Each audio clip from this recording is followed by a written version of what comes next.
it's interesting how close you can get with just acoustic resources to get to this kind of synth sound design. For me, it was always like there is these kind of two worlds. So there's this kind of synth thing and there's this kind of acoustic thing. But somehow this project showed me like these kind of two worlds are living way more close to each other than what I have expected to be.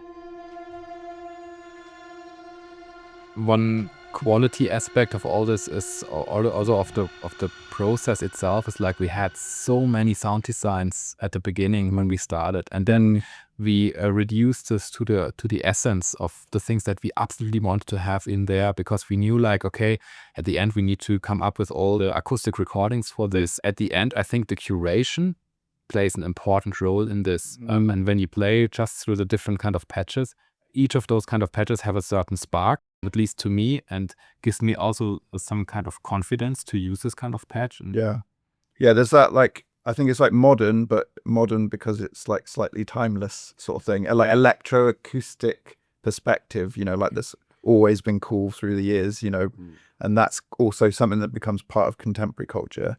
But we're trying to think of it almost like timeless synths. Yeah, like the 60s with big modular synths, and they were trying to make it sound like an orchestra. You know, that was kind of where they were like classical composers playing with synths, you know, and trying to recreate those sounds a little bit. Yeah, when you sent over the patches, I met Jair in our studio, and we went through all the patches that he sent over. Some that I really liked were made with the Buchla synth. At least it were ethos, like whatever. Yeah, and again, obviously that's like a reissue one we've got, but that was from the 60s experimental. That's what that was made for, you know, and it uses like a lot of different concepts and even like language, doesn't it? That's not really, it didn't, like the Moog sort of model became how people describe synthesis rather than Buchla. So when you look at it, you're like, half the time you're like, I don't know what does that mean? Like, what does that do to the sound? But you just like play with it and see what comes out of it. The first 10 minutes is always just trying to get it to make a sound at all with that thing. We want to be almost like naive with these things. So we obviously, just through experience, know, I would say, like quite a bit about synthesis and how to get certain sounds. But it's really fun playing with devices and stuff where you don't know what it means and what you're doing, because then you hit these, like you were saying, like happy accidents a lot more, and you get that in all these weird like modular and Buchla synths and stuff. It's like takes you out of your sort of pattern you'd fall to, because you know what this control does, You're following your ear rather than it being sort of an intellectual exercise. And then being able to bounce it over to you guys, and you guys have the knowledge of the orchestra and the room in tel decks and stuff, and then you kind of go, oh yeah, and that's going to sound cool, you know, when you're chatting in your workshops and stuff. Yeah, that's a good point as well, like, which I think was really good that we did, was reamping the synths in the room. Yeah. That definitely played into the synth sounding acoustic and sort of like marrying with the orchestra really nicely.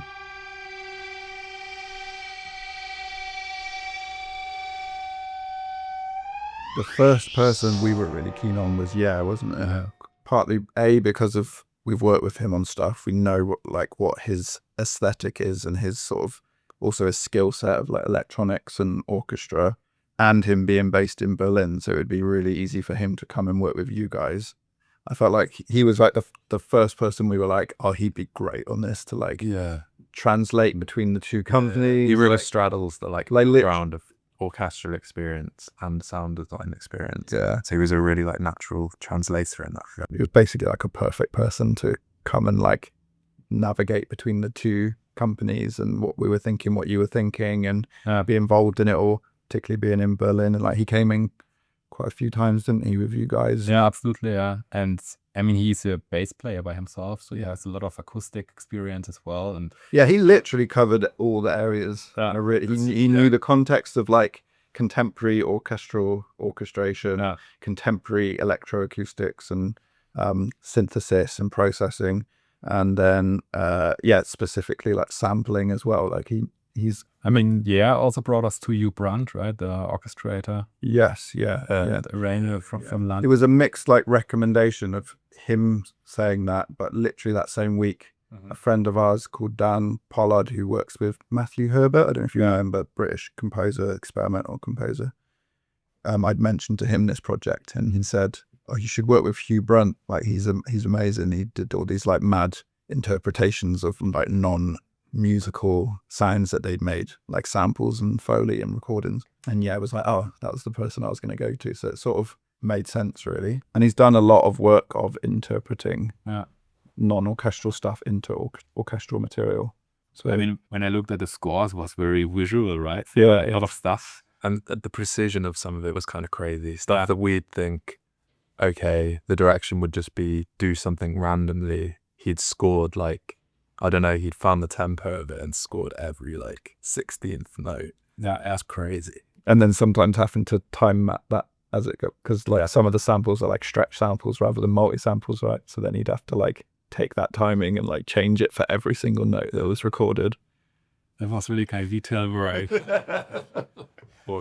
He said it was one of the like biggest things he's done as a project, in sense of the amount of work gone into it was insane, because there was so many details of the whole thing, you know. And then with regards to Tom and all that side of things, I think it's not the most like exciting part of the project, but we were like loving how organized it was. And like players just come in and out, and like everything was just like really smooth, and like any micing changes and things like that. Tom was ill now. Yeah, and Simon. Oh yeah, Simon. Yeah, he was like that Indeed. team, as well as Philip and all that. It was like They work together quite well. really well. Yeah. For organised. Yeah. I almost didn't think of it until like the second or third day. I was like, wait, all these people are just like coming in and out. It's so easy and like really smooth. And that was almost the sort of nod to how good it was, because I almost didn't notice it happening until a couple of days in. Yeah. I mean, especially in this project, we had the situation of having a lot of different kind of combinations of instruments and ensembles, and to capture them all was quite of a management task, especially to Tom, who did all the contracting of the musicians. And therefore, sometimes we needed to change within the sessions. So some musicians came in and others went out, so that we had the perfect condition to always have the section that we really require for the different patches that we had. Yeah, it's good. Really good.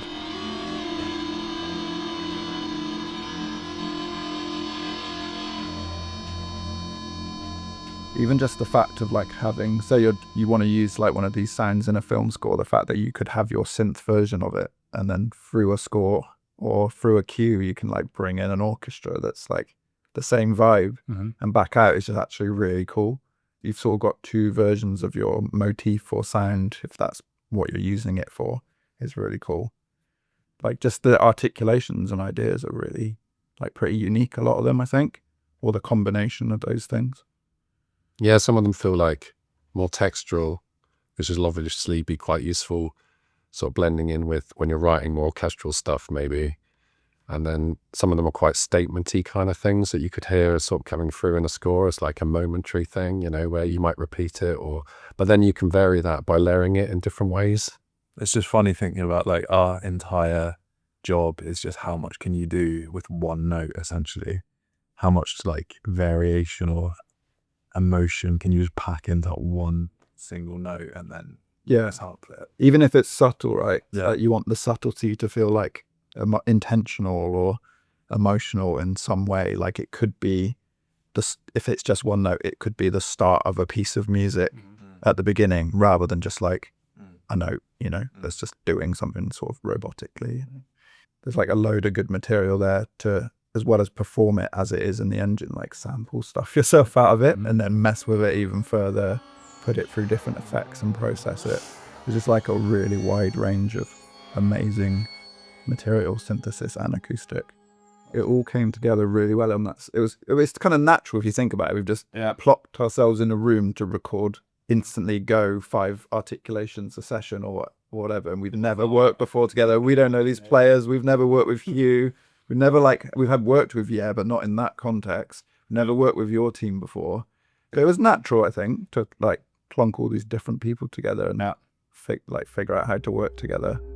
What does people want for lunch? Oh, lunch. Yeah. We're gonna chat and make noises and talk about synths and stuff. Yeah, cool. Cut for a bit. I'm hungry. Yeah, happy.